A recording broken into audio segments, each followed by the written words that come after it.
Have you ever opened SharePoint, searched for a document, and ended up finding 5 different versions of the same thing, none of which were current? You're not alone. Most companies treat SharePoint like a dumping ground, and it becomes chaos fast. But here's the thing, it doesn't have to work like this. There are very specific reasons why SharePoint fails at knowledge management, and we can actually fix them. Stick around, because by understanding those reasons, you'll see how to turn SharePoint into the single source of truth your team deserves. Why SharePoint turns into a digital junkyard. Picture this, your intranet looks polished, even inviting. There's a clean homepage, a few curated links, maybe even a dashboard with announcements. But the moment you try to find that crucial policy, the shine disappears. Instead of clarity, the search spits out near identical documents labeled Final, Final V2, Final May 2020, and confusingly another uploaded just last week. The design suggests order, but the experience feels like digging through a cluttered attic where every box has the same label. Most employees stop trusting the system at that point, and they turn instead to chat threads or email attachments simply because it feels faster. So why does this happen in the first place when SharePoint is marketed as an enterprise-ready platform? It comes down to how organizations perceive it. Too often, SharePoint is introduced as a storage space, essentially a digital filing cabinet. And when you treat it like a cabinet, everyone throws things in without much thought for how anyone else will retrieve them later. The result isn't collaboration, it's digital hoarding. There's no clear logic behind how content is created, organized, or retired. You end up with thousands of files that all technically live on SharePoint, but in practice, they live nowhere at all. Think about a simple everyday use case. The HR team publishes an updated travel expense policy. They save it to their SharePoint site and notify staff through a link in the corporate newsletter. That works fine until someone drags the document into their department's Teams channel to make it easier to access. Another person downloads it and drops it in a shared OneDrive folder, while someone else attaches it to an all-hands email. A few months later, you now have multiple versions floating around, each in circulation and each looking equally official. Which one do employees click? Which one do they trust? Without clear governance, you're left with inconsistent versions in circulation, and every department thinks they have the right one. The sprawl isn't just inconvenient, it eats into productivity. Studies consistently show that knowledge workers spend hours each week searching for internal information. That's valuable time lost not because the data doesn't exist, but because it's scattered in too many places or buried under duplicates. When employees spend half their morning trying to track down the right slide deck, frustration builds and frustration seeks a target. SharePoint takes the blame. You'll often hear people in the hallway saying, SharePoint doesn't work or I can't ever find anything in there, when the underlying issue isn't the technology at all. The culprit is the lack of structure and lifecycle discipline applied to the content inside it. What makes this worse is the mismatch between how SharePoint is set up at launch and how it actually evolves in daily use. The original intention might be solid, a central place for projects, policies, and collaboration. But without ongoing rules or ownership, things break down quickly. If no one actively reviews old content, it never leaves. If there's no strategy for metadata or tagging, search results feel random. And if there's no accountability for updating content, outdated files sit untouched for years, masquerading as current. SharePoint becomes a graveyard of outdated knowledge with a few fresh documents scattered on top. It's easy to see how this cycle starts. When the platform is rolled out, users are told, save everything here. They do exactly that because the organization hasn't explained why knowledge management matters. Without clarity on the purpose beyond simply storing files, most employees never consider whether something should be revised, archived, or deleted. That missing why is the seed of chaos. Because knowledge isn't static, yet the system is treated as if information doesn't age, as if a policy uploaded in 2018 still holds the same relevance today. The absence of lifecycle thinking ensures the mess only gets bigger with time. At the heart of all this, SharePoint isn't failing anyone. It's the lack of intentional design that fails SharePoint.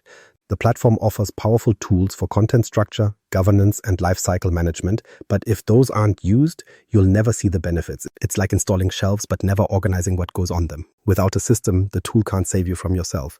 And once every folder fills with final files, employees abandon search altogether and build parallel knowledge hubs elsewhere. And that's when Teams chats, OneDrive folders, and inboxes become shadow repositories, making the entire framework even harder to control. So the real story here isn't just duplication or outdated files, it's the lack of thoughtful planning about how content should live, evolve, and eventually expire.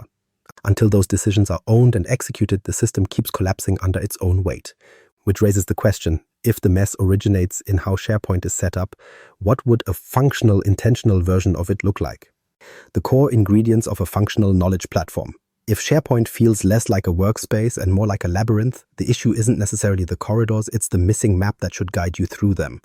The tool has the building blocks to function as a reliable source of truth, but without a guiding structure, people wander aimlessly.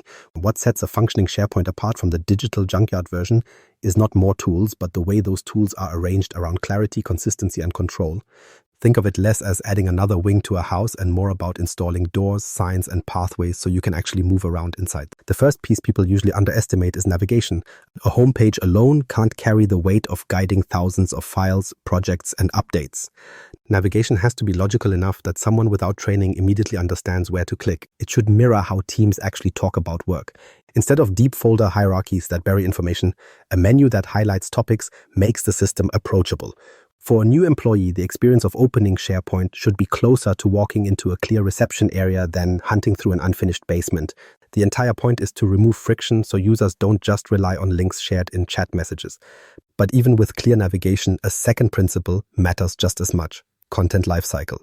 This is where many organizations stumble because most treat files as static once uploaded. In reality, business content has stages. Someone creates it, someone reviews it for accuracy. After a set time, it gets archived, and eventually it should be deleted if it's no longer relevant. Without rules around those steps, what accumulates is not knowledge but noise. You can imagine this like a library. If nobody maintains a catalog, the shelves fill with duplicated books, outdated editions, and sometimes items that don't belong there at all. Readers then hesitate to borrow anything, unsure whether a better version is tucked away somewhere else. A catalog is not optional, it is what makes the library useful.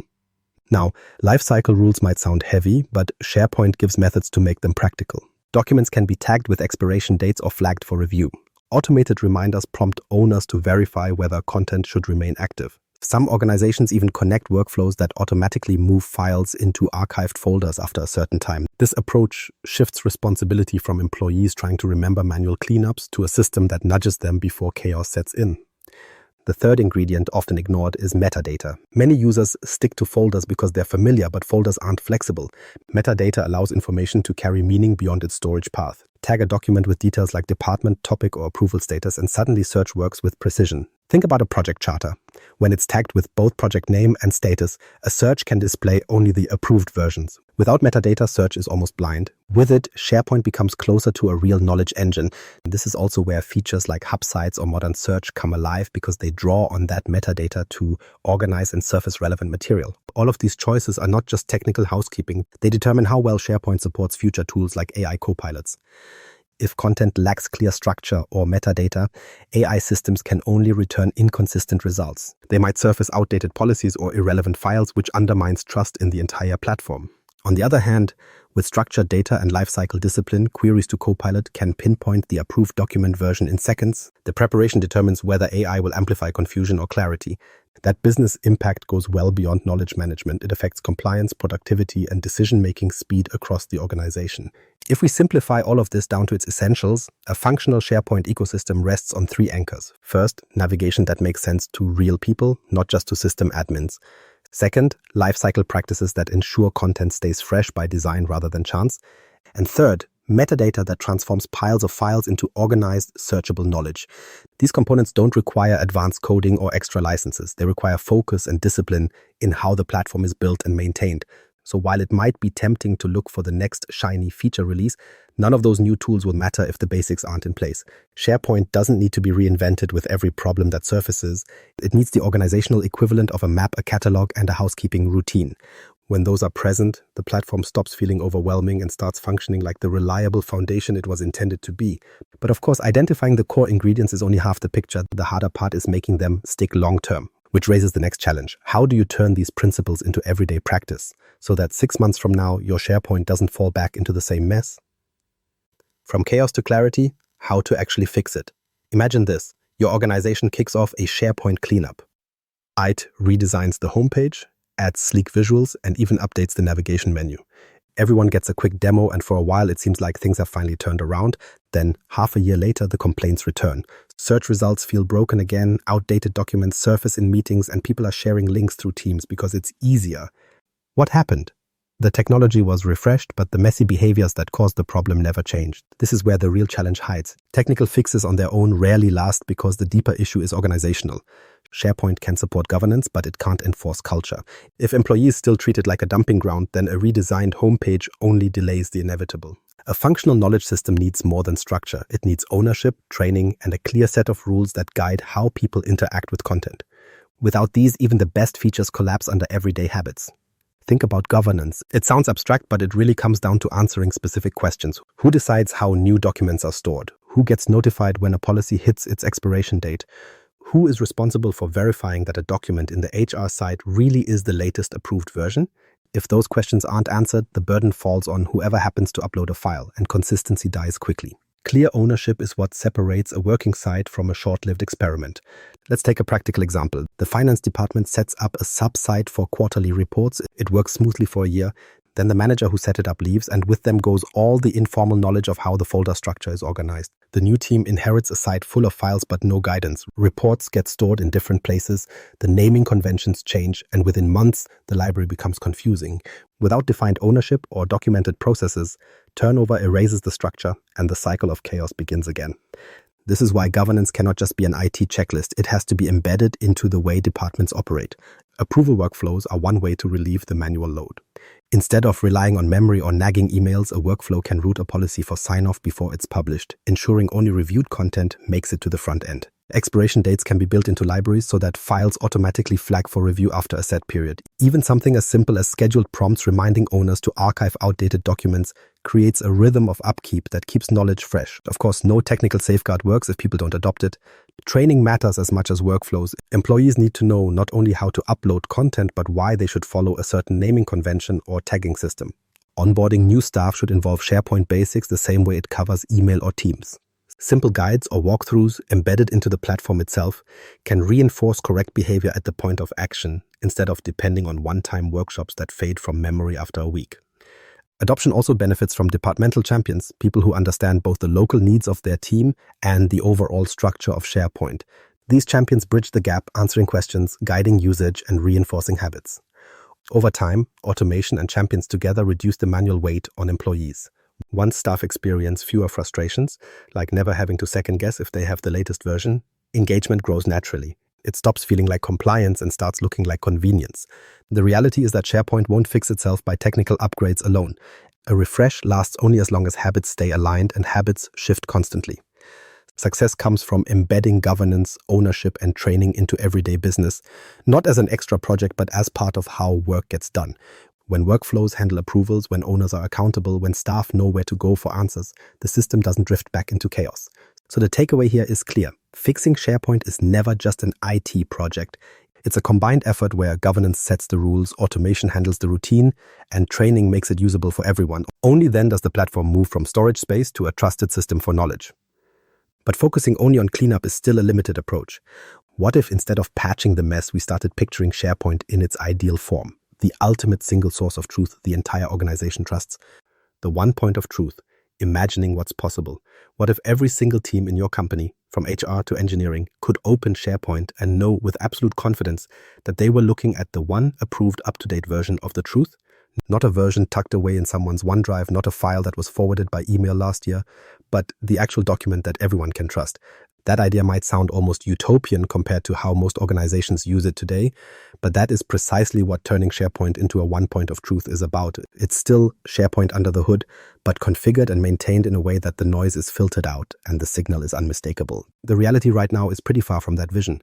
Teams, personal OneDrive folders, and email inboxes often end up acting as shadow repositories. People recreate their own mini versions of a knowledge system because it feels safer than trusting that SharePoint will give them what they need.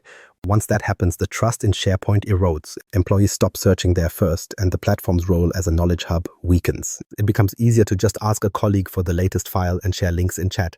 While it might get the task done in the moment, it slowly builds a culture where no one quite knows which file counts as the official source anymore.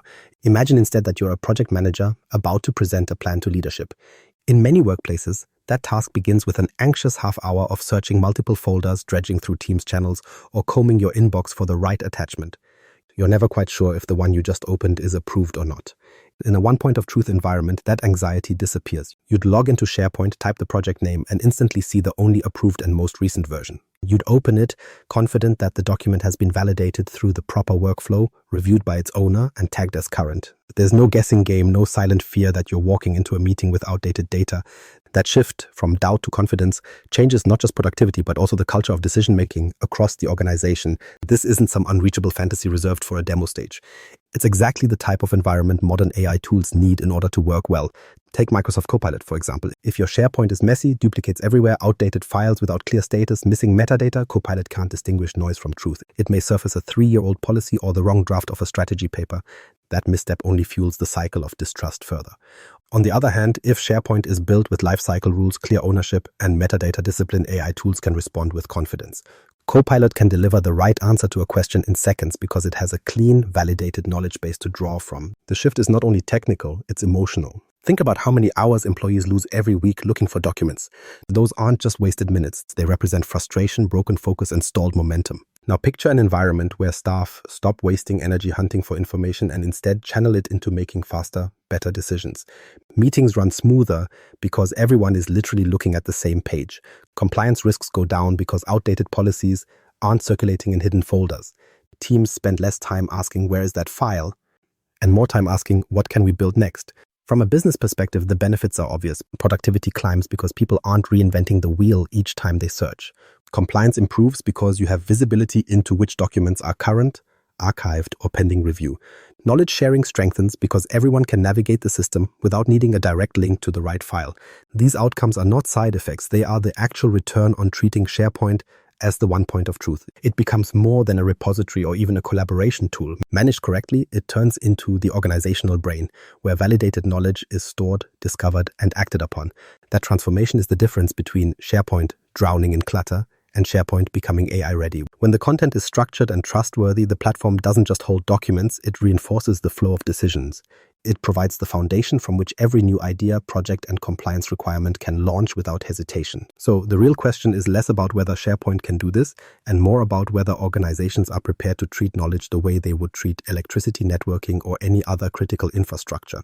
Because once knowledge is treated with that level of seriousness, SharePoint finally starts working as the single source of truth everyone always wanted it to be. Shaping SharePoint into a living system. SharePoint isn't a project that ends, it's a system that either grows stale or stays alive. Too many organizations treat it like a one-and-done rollout. They budget for a big redesign, launch a new homepage, hold a training session, and then assume the job is finished. The problem is that information doesn't freeze. Regulations change, people rotate roles, processes update, and technology evolves. If the platform doesn't evolve with the business, it isn't long before employees start whispering that the site feels outdated again. The truth is, SharePoint needs continuous care to remain useful. The idea to hold on to here is lifecycle. Every piece of content you publish is born, it matures, and eventually it becomes irrelevant or even misleading if it isn't retired. Continuous lifecycle management means acknowledging that you don't just upload a document and forget about it. You decide how long it will remain valid, who will review it, and when it should be archived or deleted altogether. Governance isn't just about putting rules on paper, it's about ensuring those rules are embedded into daily work. So the platform behaves like a living system instead of a storage box. A good way to see how critical this is, think about a policy library that was set up in 2019. Maybe it met all the compliance needs at the time and for a while it worked fine. But by 2024, regulations have shifted, new obligations have been introduced, and the way employees actually access content has changed. If the library is still running on the same structure and assumptions from 5 years earlier, it actively fails rather than helps. Outdated documents don't just sit quietly, they mislead people into following rules that no longer apply, which can translate into real business risk. Without ongoing updates, what once solved a problem becomes a liability. So the question is, who owns the freshness of information? Ownership can't be vague. Someone has to take responsibility for reviewing content at set intervals and making decisions about whether a piece still deserves to exist in the system. Recurring audits are what keep the rot from setting in. These audits don't have to be painful. They can be lightweight checks using built-in reporting or automated alerts. But they need to happen on a cadence because once outdated information builds up, the trust starts to erode. And when trust disappears, employees go back to shadow systems like email and Teams chats. At that point, you're right back at square one. Metrics are key here. If you don't measure the health of SharePoint, you can't know if the system is serving the organization. Success metrics might include search success rates. Are people actually finding the content they need? Document usage analytics. Are the right documents being opened? Or are people still bypassing SharePoint to ask coworkers for help? Even softer measures like user satisfaction help paint a picture of whether SharePoint feels like a help or a hindrance. By treating those numbers seriously, you can make informed decisions about whether to adjust navigation, improve metadata, or update governance practices. Another piece that often gets overlooked is the front-end experience. No matter how strong your back-end rules are, the user experience has to be simple, fast, and attractive. If the homepage feels heavy, cluttered, or confusing, employees won't engage with it. They'll bookmark specific deep links or skip the portal entirely. A clean interface that highlights the most used areas, surfaces relevant updates, and reduces visual clutter dramatically improves adoption. It's human nature. If something looks approachable and performs quickly, people are far more likely to use it without resistance. What makes this approach sustainable is the mindset behind it. SharePoint isn't a static project with milestones and a finish line. It's more like a product you operate continuously. That means setting schedules for audits, collecting feedback, releasing updates, and iterating based on analytics. The organizations that succeed with SharePoint think of it this way. They don't announce a launch and move on. They run it like a service with ongoing accountability. That shift changes the trajectory. Instead of a cycle of periodic chaos and cleanup, the platform stabilizes as a reliable, evolving tool that grows with the business. When you zoom out, the pattern becomes obvious. Companies that fail at SharePoint assumed a one-time restructuring could fix everything permanently. The ones that succeed accept that user needs, compliance rules, and technology all change too fast for that mindset. The system has to breathe, adapt, and keep pace. Once you view SharePoint as a living system governed by lifecycle thinking and measured with real data, it stops falling into obsolescence and starts functioning like critical infrastructure.